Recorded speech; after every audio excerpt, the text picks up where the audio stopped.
All right, Bucky Brooks, Fox Sports, played in the league, scout in the league. Now he's with us. All right, I got a lot of stuff to dive in on. Oh, okay. All right, so I fashioned myself as I could be a regional scout. Okay, area scout. You want to get in the car and just drive all over?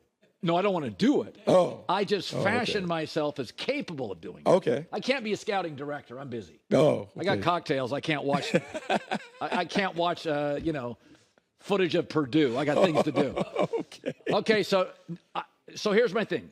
So when I watched C.J. Stroud at Ohio State, I had a Herbert comp. I said nobody thought Herbert could move until the last game, and Oregon said, "All right, kid, move. We need to win." Nobody thought Stroud could move until Georgia, and you're like, I didn't know I could do it. So he was more athletic than I thought. Then I heard the Goff comp. And so my takeaway was I didn't see a lot of juice with him at Ohio State, but Goff's underrated. If you're Goff with mobility, you're a top 10 quarterback. So, I mean, what was did you predict this? So I can't say I predicted it, but I was too close to the situation. So Bryce Young and C.J. Stroud, I was working events, Elite 11, the opening. They were on my team. Both of those guys were on my team. Bryce Young was like the ballyhooed prospect. C.J. Stroud was underrated. Throughout that week, C.J. Stroud was the MVP of Elite 11. It clicked for him when he was there, performing 707, best of the best. He's dealing, quiet but confident, has a little edge to him when he's playing. And so when all of this conversation was going on about the S2 testing and this, I felt like people were missing out on what he was. He was the most natural thrower in the draft. When you watched him, he's the kind of quarterback that's played in the league for the last 25, 30 years. He can spin it. He can make all the throws, touch timing, and anticipation. The knock on him, he's not athletic enough. Well, that was my knock. Right. So, but my thing had always been, well, wait a minute. For years, we've been talking about you got to be able to throw from the pocket. Here's one of the best that we've seen throw from the pocket and do it over and over and over again. I couldn't understand it. And so my eyes were open, not after he got drafted, but I was there in Jacksonville when the Texans come. He's playing without 4 offensive linemen. He has Tank Dell, a rookie receiver. I don't even know if Nico Collins played that game, and he is lighting it up. I mean, he is making dime after dime after dime. And you're sitting here, and we always talk about franchise quarterbacks being able to elevate those around him. None of us thought that the Houston Texans would be competitive. Nobody. We expected them to go get washed, whitewalled, up and down the field. And yet he has this offense looking like a credible offense. Yeah. He hasn't turned the ball over, which is critical. Doesn't make any sense. Right. So I love now, Andrew Luck. He was a turnover machine. Right. So now you're looking at a quarterback who's doing more with less, who has a lot of confidence. He's humble. He's bought in. The people around him, because you've heard his teammates talk about, the best thing that ever happened was us getting the second pick because we got the right guy for us. The Texans look like they have a high-end quarterback, and look, it's just one of those things. In the draft, we talk about it. We go back and forth and all this, but he was a really good player at Ohio State. He was a good player his entire time at Ohio State. Sometimes you just got to trust what you see on tape. Yeah. Now comes pessimistic Uncle Colin. Oh, okay, negative Nancy. All right, so here's my thing with Jordan Love. Okay, so I am not going to judge him the same because he's been in camp 3 years. Yeah. This is a stable organization. He's got everything C.J. Stroud doesn't. So when Stroud, chaos, defensive coach, first-time play caller, and then he gets 11 days to prepare. Well, David Bakhtiari wasn't there. Well, Dobbs was, and this guy was. I watched Green Bay coach him. So Houston has no run game, and they're like, throw it 50 times. I mean, they don't care. It's like, CJ, that tells me at practice, in the film room, they trust him. When I watch the Packers coach, Jordan Love, I see lack of trust. That's what I see as a commentator and a casual. I would say that you may be onto something. When someone has played as long as he played, meaning he's been in the league for 2-3 years, your expectation is that when he plays, you see more than what you've seen from a rookie quarterback in C.J. Stroud. Jordan Love had solid first game. He had a comeback against the Saints later where you saw some flashes. But then the same issues that plagued him his final season at Utah State, we're beginning to see it. Yep. The turnovers. And the turnovers are bad turnovers because they're not, the ball was deflected. No, they're just throw it to a guy. A bad bounce. He's throwing it. And I thought this version of the Packers would be more ball control, more run game, more play action, use the tight ends and those things. They haven't been able to do it, but it's really hard when your quarterback turns it over. So they're playing from behind a lot. They are. I'm concerned. I'm not ready to hit the panic button, but I'm concerned because it hasn't looked like what I think most of us thought it would look like when he took over, because he is a veteran quarterback. You expect more from a guy who's been around, who's had a bunch of training camps, who's had some regular season experience. He has to play better for this team to win. There's a lot of successful people in America. I'm always most impressed with people that overcome chaos early. All right, the opposite of trust fund. And so when I look at Justin Fields, I'm like, well, the Bears offensively have been chaos my whole life. Ownership, drafting. They don't have a greatest all-time quarterback. They don't have a greatest all-time receiver. It is a defensive culture. So I always, when I look at Justin Fields, say I have to contextualize this franchise doesn't do offense right. And I had called him coming into the season a YouTube quarterback. A little like Sam Darnold. You give me a 9-minute clip, you think Sam Darnold's a Pro Bowler. But that's not the league. It's layups. Yeah. Mahomes is great 3 times a game. He does a lot of Michael Jordan mid-range jumpers. He doesn't miss layups. And so with Justin, I'm like, he's missing a lot of easy stuff. And then the last 2 weeks, I'm like, is it coaching, scheme, clicking? Something's working now. What is it? I think he boldly bet on himself. I think when he put himself out there and all this stuff came out about the offense and I got to quit thinking and I'm feeling like a robot, we basically felt like he was alluding to the fact that he had too much information. And sometimes some of the worst things that you can do as a coach is overcoach. Too much information. So now instead of playing on instincts, you're thinking.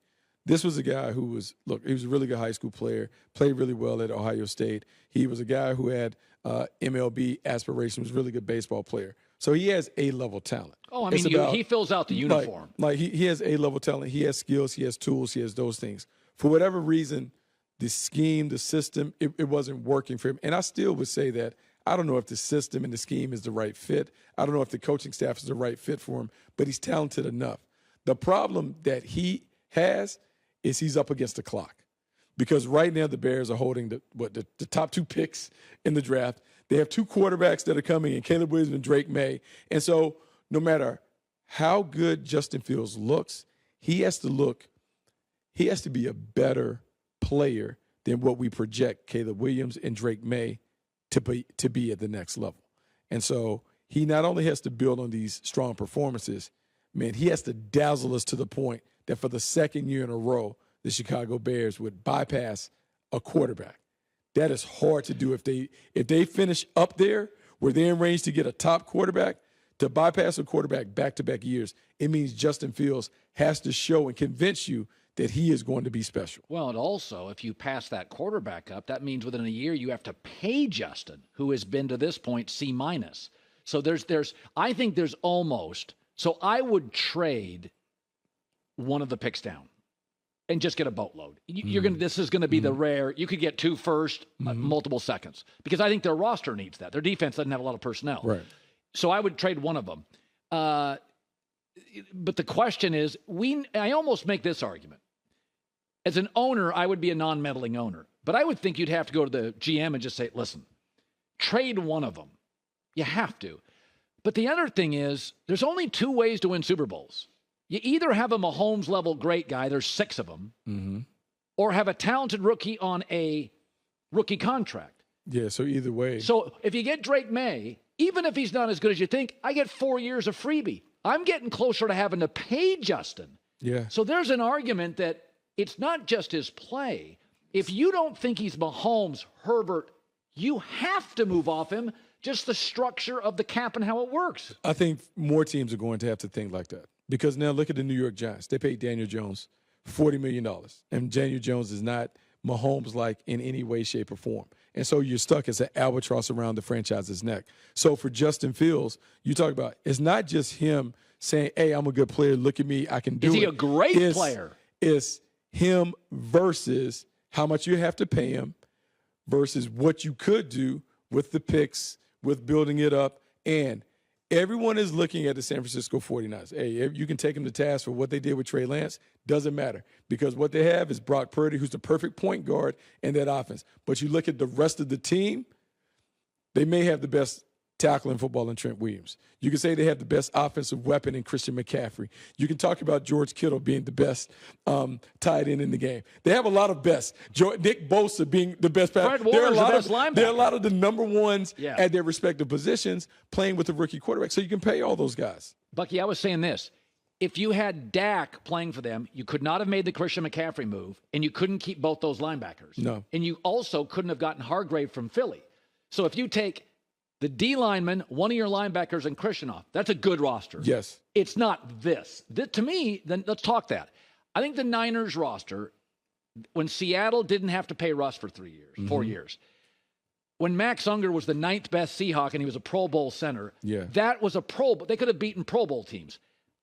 I think that's the only roster that compares in the last decade to this roster. Now, Baltimore, when they had Ray, Zagoose, McAllister, Reed, defensively, that was ridiculous. Yeah, different time, though. But this right now, so if we think about it, this might be the way that you have to do it, because we talk about quarterbacks. How many Pat Mahomes? How many guys? How many top 5 quarterbacks are out there? My entire life, there's 6. Right. How many guys are out there? Even when we think about like the top 5 in whatever order, Mahomes and Allen and Burrow and Jalen Hurts and those guys, Justin Herbert. Okay, so then you got the rest of them. So when you look at the way the Niners are built, it is almost collegiate in nature in terms of the quarterback, because if you have a quarterback on a rookie deal, it allows you to go and spend all the money around. You just got to make sure that you have the right quarterback.